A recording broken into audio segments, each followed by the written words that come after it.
bàiជំសុំបងប្អូនអរគ្នាខ្ញុំសូមធ្វើការតបជាមួយនឹង caption របស់បុគ្គលអគតិម្នាក់ឈ្មោះរស្មីដែលបានរិះគន់លោកគ្រូអគ្គមនិតបុស្សវង្សថាជាបុគ្គលប្លន់ទូនាទីរបស់ព្រះសង្ឃបាទតែប្លន់បែបម៉េចបាទគាត់បានសរសេរថាឃើញគាត់គោរពចំពោះព្រះសង្ឃមើលទៅសមរម្យប៉ុន្តែកុំភ្លេចថាគាត់បានកំពុងប្លន់ទូនាទីរបស់ព្រះសង្ឃដែលតំណាងឲ្យព្រះពុទ្ធនិងជាដើមជុំនៃគំរូដ៏អាក្រក់បំផុតសម្រាប់អតីតអ្នកបួសគឺសឹកមកជាក្រហោះហើយនៅឡើងក្រែធម្មទេសនៈទេសនាតទៀតគឺគ្មានចេះអ្វីក្រៅពីទេសនានេះឡើយបាទបងប្អូនអរគ្នាស្ដាប់អ្វីដែលគាត់និយាយហើយសង្កេតទៅលើលោកគ្រូអគ្គបណ្ឌិតខ្ញុំសូមជម្រាបថាលោកគ្រូអគ្គបណ្ឌិតគឺជាគ្រូរបស់ខ្ញុំបានយល់ធម៌ជ្រះថ្លាជាមួយពុទ្ធសាសនាបរិបត្តិសិល5ជាប់លាប់ដល់សពថ្ងៃនេះគឺដោយសារតែលោកគ្រូអគ្គបណ្ឌិតលោកគ្រូអគ្គបណ្ឌិតមានគុណសម្បត្តិក្រៃលែងណាស់ចំពោះព្រះពុទ្ធសាសនានៅក្នុងសម័យកាលនេះរយៈពេលចូលចង់40ឆ្នាំហើយដែលលោកលះបង់កម្លាំងកាយកម្លាំងចិត្តកម្លាំងប្រាជ្ញាទាំងយប់ទាំងថ្ងៃនៅក្នុងការធ្វើការចែករំលែក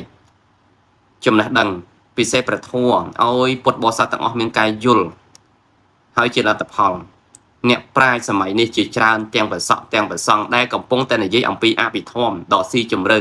និងប្រសង់ជាច្រើនទៀតដែលបានយល់ដឹងស៊ីជម្រៅនៅក្នុងពុទ្ធសាសនាគឺដោយសារលោកគ្រូអគ្គបណ្ឌិតហើយដល់សពថ្ងៃនេះមនុស្សរាប់លានអ្នកហើយដែលបានទទួលទឹកអមฤតគឺព្រះធម៌ដែលសម្ដែងដោយលោកគ្រូអគ្គបណ្ឌិតបងប្អូនអាចរាប់ធម៌មេចាល្បីអ្នកណាដែលមិនមែនជាកូនសិស្សលោកគ្រូអគ្គរាប់ទាំងគ្រូសាមសិជាគ្រូអឹមរយ៉ាគ្រូរស់សុផាតថមាននកែវវិមុត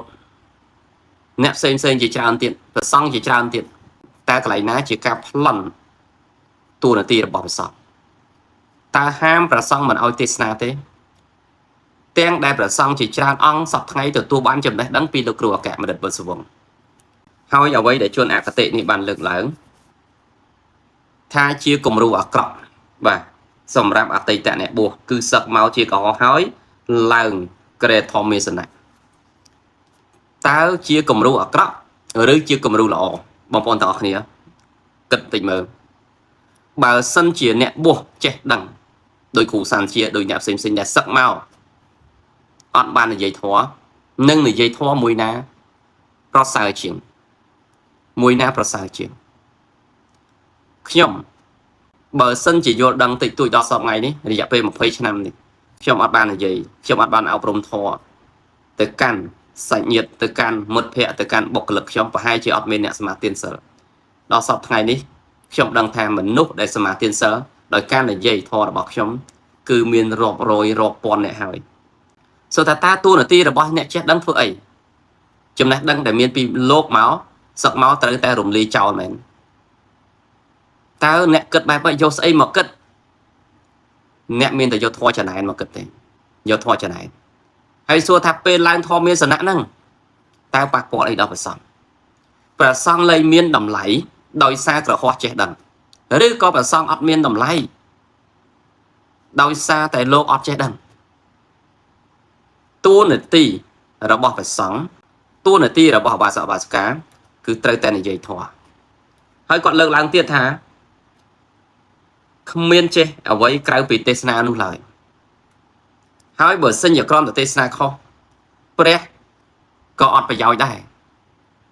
មើលតាំងពីព្រះត្រាស់ដឹងមកតើព្រះធ្វើអីពពុទ្ធយើងពពុទ្ធតាំងពីត្រាស់ដឹងមកដើរទៅធ្វើអីធ្វើស្រែចម្ការទៅធ្វើពាណិជ្ជកម្មទៅដឹកនាំទៅធ្វើអីទេក្រៅពីដើរទេសនាហើយបើសិនជាលោកអ្នកចេះដឹងដែលមានតួនាទីនៅក្នុងការបង្ហាត់បង្រៀននេះហើយឲ្យគាត់ទៅធ្វើអីទៀតតួនាទីរបស់គាត់គឺជាអ្នកទេសតួនាទីរបស់គាត់ជាអ្នកបដៅអប់រំបង្ហាញផ្លូវដោយគ្រូបង្រៀនអញ្ចឹងរងឯងមានធ្វើអីទៅគ្រូបង្រៀនអត់បានការអត់បានប្រយោជន៍បងគ្មានអីក្រៅពីនិយាយចង់និយាយអញ្ចឹងមែននេះ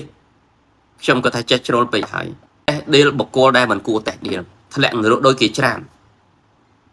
សរសើរបុគ្គលដែលគួរសរសើរឡើងឋានសួគ៌ដោយគេដាក់បាទហើយសពថ្ងៃនេះមនុស្សរាប់លានអ្នកកំពុងតែគោរពឲ្យតម្លៃទទួលបានចំណេះដឹងពីលោកគ្រូអគ្គបណ្ឌិតទាំងបាសកទាំងប្រសង់ហើយថ្មីនេះសម្ដេចព្រះសង្ឃរាជលោកក៏បានតែងតាំងឲ្យជាសមាជិកនៃក្រុមជំនុំមន្ត្រីបិដកថែមទៀតផង ហើយអគ្គបណ្ឌិតនឹងតាមដែលខ្ញុំដឹងគឺសម្ដេចសង្ឃអ៊ុំសុំដែលបានតែងតាំងងារជាអគ្គបណ្ឌិតពីព្រោះអត់មានអ្នកណាដែលចេះចាំធម៌ផ្នែកអភិធម្មស៊ីជម្រៅច្បាស់លាស់ជាងលោកគ្រូអគ្គបណ្ឌិតទេនៅស្រុកខ្មែរខ្ញុំហ៊ាននិយាយអញ្ចឹងតែម្ដងគឺច្បាស់លាស់ណាស់ចាំទាំងអបិដកចាំទាំងទំព័រហើយតកតងនឹងកុហកទេសនានឹងមានតែស្រុកខ្មែរឬនៅស្រុកផ្ទះលេខ2យើងអាចារ្យសុចិនអ្នកផ្សេងជាច្រើនទៀតនៅប្រទេសផ្សេងស្រាប់តែមានកុហកជាអ្នកទេសនាជួយគ្នាលោកគ្រូអគ្គគោរពព្រះសង្ឃណាស់ឲ្យតម្លៃព្រះសង្ឃណាស់ដែលឃើញលោកគ្រូអគ្គប្រតិកម្មជាមួយព្រះសង្ឃហើយសួរថាលោកគ្រូអគ្គនឹងដឹងលោកខុសលោកត្រូវវិន័យទេដឹងទាំងអស់តែទឹកចិត្តរបស់លោកគ្រូអគ្គមានតែមេត្តាមានតែផ្សព្វផ្សាយមានតែនិយាយមានតែអប់រំឲ្យលោកល្អហើយកន្លងមកនេះវត្តកលតឹងព្រះអស័យចកាដងវត្តផ្សេងដែលធម៌វិន័យគឺនៅក្នុងចង្កោមក្នុងដំបូលរបស់លោកគ្រូអគ្គដែលសតតែជាកូនសិស្សលោកគ្រូអគ្គលោកគ្រូអគ្គអស្ចារ្យមិនមែនអស្ចារ្យសម្រាប់តែខ្ញុំទេអស្ចារ្យសម្រាប់មនុស្សរាប់លាននាក់លោកមានគុណសម្បត្តិច្រើនណាស់រយៈពេលជិត40ឆ្នាំដែលលោកគ្រូអគ្គដើរទេសនាគឺទេសនាកន្លែងណាបូជាធម៌កន្លែងហ្នឹងបើវត្តហ្នឹងសាងសង់ពេលខ្លះឃើញដាក់លុយចូលថែមទៀតអ្នកខ្លះថាចុះលុយនឹងបានមកពីណាលុយហ្នឹងគឺកូនសិស្សជ្រះថ្លាបានជូនផ្ទាល់បាទគឺបែបហ្នឹងឯងសូមកុំយល់ច្រឡំដូច្នេះសូមគិតឡើងវិញប្រទេសមួយរីកចម្រើនសាសនាមួយរីកចម្រើនគេត្រូវការអ្នកចេះដឹងហើយស្រុកខ្មែរយើងអ្នកចេះដឹងមិនទាន់ច្រើនគ្រប់គ្រាន់នៅឡើយទេចុះបើសិនជាមានអ្នកចេះដឹងងើបឡើងយើងរិះគន់យើងវាយប្រហាររិះគន់វាយប្រហារទម្លាក់អ្នកប្រាជ្ញលើកពីឡើងតើប្រទេសនោះតើសាសនានោះបែបម៉េចវិញនេះមានមនុស្សដូចប្រភេទដូចយើងនេះមានមនុស្សប្រភេទដូចយើងហ្នឹងដែលមើលមិនឃើញពេជ្រពិតប្រាកដតម្លៃពេជ្រតែយើងមើលឃើញតម្លៃតែសម្រាប់ខ្ញុំឲ្យតម្លៃខ្លាំងណាស់ខ្ញុំត្រូវការបុគ្គលប្រភេទនឹងច្រើនណាស់នៅស្រុកខ្មែរបុគ្គលគួរទទួលបានការសរសើរនិងលើកតម្កើងប៉ុន្តែយើងបែរជាព្យាយាមទាញទម្លាក់មកវិញមានទោសគ្រាន់តែនិយាយធម៌ឬក៏បើសិនជាបុគ្គលនឹងសឹកមកហឹកប៉ែឡោស្រីស្រាចង់អញ្ចឹងមែនមិនមិនត្រេកអរអ្នកដែលសឹកមកនិយាយធម៌ខ្ញុំឃើញគេរិះគន់ច្រើនគ្រូសានសុជាបងប្អូនមើលកូនសិស្សគាត់តែគាត់សប្បាយចិត្តទេដែលកំពុងតែរៀនជាមួយគ្រូសានសុជារាល់ថ្ងៃនិងគ្រូអមរិយានិងគ្រូកែវវិមុតនិងអ្នកផ្សេងទៀតដែលកំពុងតែនិយាយធម៌គឺទទួលបានចំណេះដឹងបញ្ញាញាណល្អដែលសិក្សាតាក់ទងព្រះបរិយត្តិធម៌ឬក៏ដូចយើងសប្បាយធ្វើអីបានរៀនដល់ណាកំពុងធ្វើអីបានធ្វើអីខ្លះសម្រាប់ជាតិពាក្យចាស់លោកថាបើមិនបានជួយជោគជួយចៅកុំយកជើងរាទឹករានេះគឺនាំអន្តរាយ